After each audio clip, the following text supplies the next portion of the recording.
Hi, I'm Alex, Sandy Rocket on YouTube, My Kaleidoscope on Tumblr. I was inspired to start recording myself, I guess, from another YouTube user and Tumblr user, who, when listening to his video blog, I found a lot of similarities between his experience and mine, and I was just inspired to share my story and hopefully help others in the process. I'm not in any way an important person. Don't want to do this to be, I don't know, famous or anything. I just have so much inside of me that I've wanted to share, and I guess this would be a good idea. So, a little bit about myself. I'm 21 years old. I'm a senior at college. My entire life I've been probably, an artistic person. I've always been the random oddball, and I've been completely happy to be that. Used to get me made fun of a lot in school, and it was terrifying at the time, and I've had to work through a lot of stuff, but I think it's made me a better person, and I'm glad that I didn't sacrifice myself just to make them happy, because I wouldn't have been happy inside myself. I studied abroad my junior year of college in Melbourne, Australia, and it was a life-changing event for me. I had never before, I guess,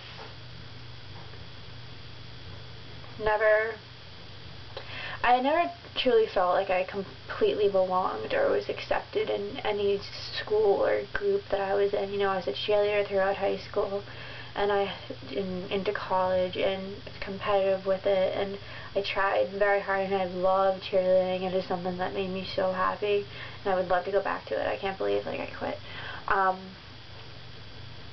But no matter which group I was a part of, I always felt like there's them and there's me over here, and I'm kind of a part of the group, but not really. And I just felt in some way isolated.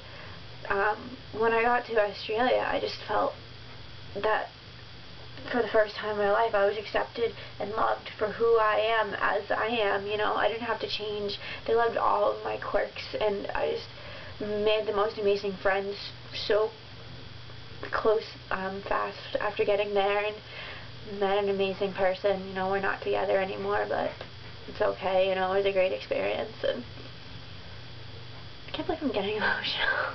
I don't talk about this. I had such an amazing time that I didn't want to come back home, and I didn't prepare myself for it at all. So, sorry, I'm gonna stop. So when I did get back, I started developing anxiety.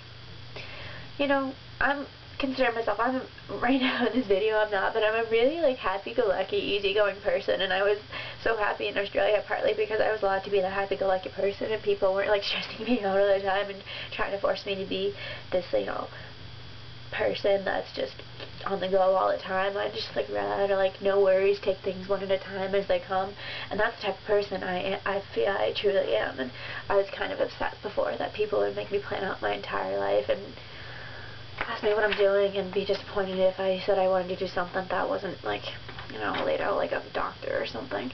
I don't know. So I decided I started to develop anxiety really badly. In the month after I came home from Australia, I lost 10 pounds. I'm not the biggest person, and I've lost weight before, and in healthy ways, but I didn't need to lose 10 pounds, and I didn't need to lose it that quickly. It's not healthy. It started affecting, affected my sleep. I wouldn't stay up for hours. I'd sleep really late, and then I'd wake up in the middle of the night because I'd have nightmares that would give me panic attacks, and I'd wake up, be lying in my bed, and my heart would be racing, and my mind would be going, and I felt like I just had no control over it. And I'm someone who has very lucid dreams, and I love to dream, and my thoughts would haunt me in my dreams, and that made me very upset. I'm someone who loves food. I am the ultimate foodie. I love to cook everything from scratch.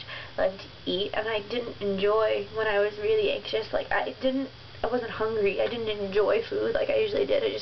Everything was tasteless and sat like a lump in my stomach, and I couldn't listen to music, and I couldn't write.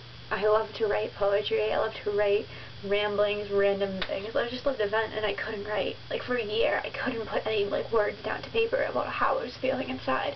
And it was just the most frustrating in the world, because I want so much to share with all of you. I wanted so much just to say, you know, I'm screaming on the inside, and, you know, I might be completely content, and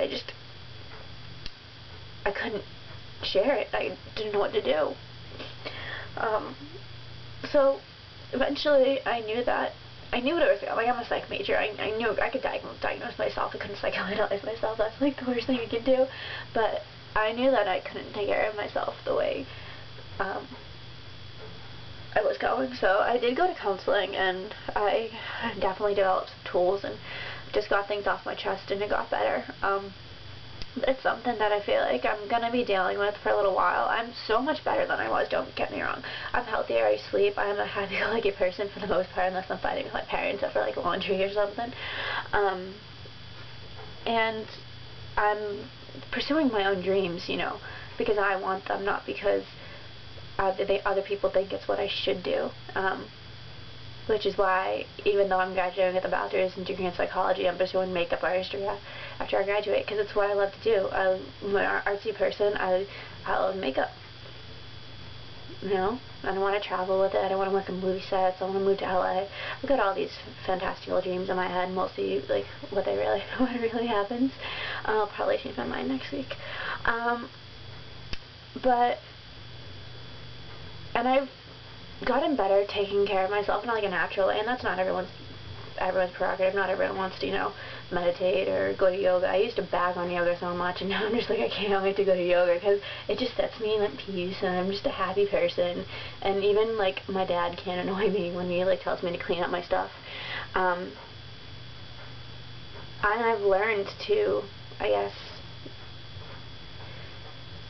not keep